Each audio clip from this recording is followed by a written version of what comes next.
All right, my artists, we are going to be reviewing the back stitch, or just learning it for the first time, maybe even. This is a really great thing, stitch to use for embroidery. And to do the embroidery, we're first gonna do the skill builder.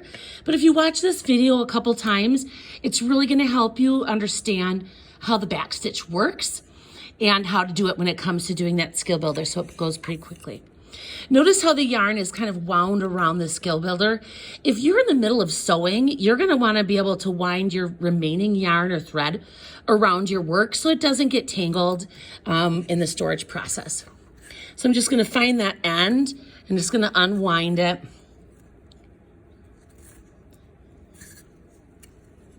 What do you notice?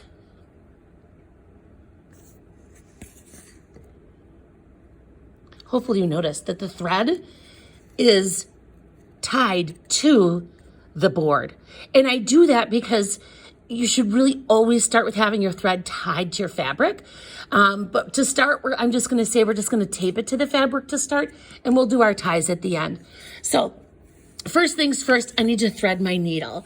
So I get all the way to the end. This is not a sharp needle. You could use sharp needles, and if you're doing like thin fabric, you'd use a sharp needle. This is just a little plastic needle. And what I'm gonna do is I'm gonna take my thread, and you can see the ends are kind of fraying a little bit. So what I wanna do is I wanna just pinch really close. You can barely see those threads. And I take the eye of the needle, that's that little hole, and I just shove the thread in there. Now, not all of it's gonna come through. You just need a little bit to grab a hold of that. And then you want to, whenever you're holding your needle, you want to hold the thread with your middle finger, the needle with your pointer finger, and both with your thumb. That way that thread's not going to come off. But I do have this little tail that I am not going to tie a knot to my needle. We don't want to do that. That is just not a good practice to get into. Now, to do the back stitch, any kind of stitch is a pattern. And we're going to start by coming up. The back of our fabric is always going to be a mess, but it's the back, so it doesn't matter. We want the front to be looking good. So what I'm going to be doing is coming up from the bottom, because that's where my knot is, remember? So I'm going to come up from the bottom. If you need to kind of turn it and look, it's just fine. And then I'm going to pull all of that extra thread through. My next step is to go down. So I just went up, now you go down. My first ones, I have some arrows to kind of tell you, although this is looking kind of confusing, but you'll see in a moment. So I down, and I like to say it out loud, or have you guys say it out loud just as you start. So I went up, then I went down. Now I'm gonna go up, and I'm gonna go up this next hole here.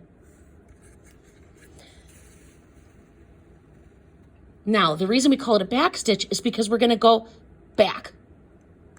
And it's gonna help us to create a continuous line of thread or yarn in our fabric. So this is almost kind of like painting with yarn. Now, I just went down, so I'm gonna go up. But I'm not gonna go up right here.